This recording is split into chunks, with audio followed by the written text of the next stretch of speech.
ఇప్పుడు అనవసరమైన ప్రశ్నలన్నీ వేస్తుంది. నాకు వాదించే సమయం లేదు. ఒక్క నిమిషం ప్రజ్ఞ, నేను నీతో కొంచెం మాట్లాడాలి.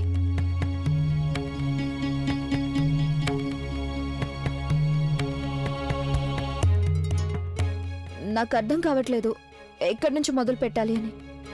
ఐ మీన్, ఇన్ని రోజులు నేను నీ గురించి చాలా తప్పుగా అనుకున్నాను. First of all please please నన్ను క్షమించు. అలాగే అభిని, ఆలియాని కూడా. ఎందుకంటే మేమందరం నేను చాలా తప్పుగా అనుకున్నాం. మేము నీ గురించి ఆలోచించినట్టుగా నువ్వు అసలు అలా ఏం చేయలేదు కదా. ప్రజ్ఞ, నాకు నీ గురించి నిజం తెలిసిపోయింది.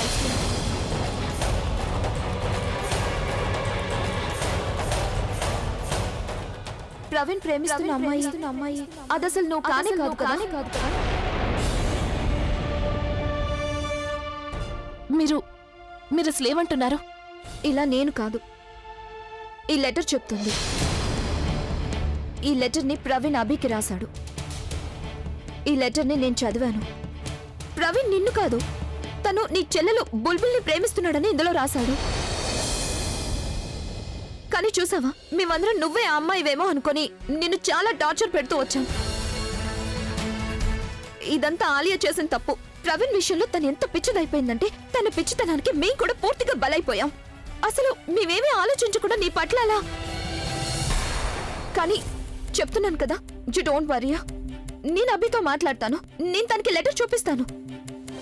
కానీ ప్రవీణ్ ఇక్కడికి వచ్చే వరకు వాళ్ళు ఎవరేం చెప్పినా నమ్మే పరిస్థితుల్లో లేరు. తన ఈ లెటర్తో పాటు నిజం చెప్పేస్తే అప్పుడు అన్ని విషయాలు క్లియర్ అయిపోతాయి.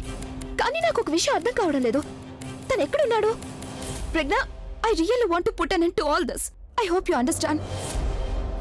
నేను అర్థం చేసుకోగలను. మీరు చెప్పింది నిజమే. సరైన సమయానికి మీకు నిజం తెలిసిపోయింది. మీరు సరైన దారి ఎంచుకున్నారు.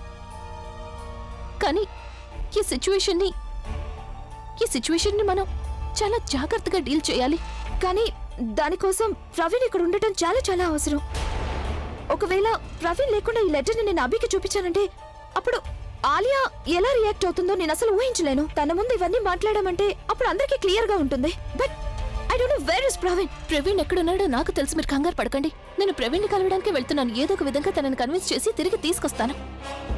అలా చేస్తే అందరికీ మంచి జరుగుతుంది ప్రజ్ఞ. నువ్వు ఇక్కడ గురించి కంగారు పడుకో. నేను అభిని, ఆలియాని హ్యాండిల్ చేస్తాను, సరేనా? నువ్వు మాత్రం వీలైనంత తొందరగా ప్రవీణ్ని తీసుకొని ఇక్కడికి వచ్చేయ్.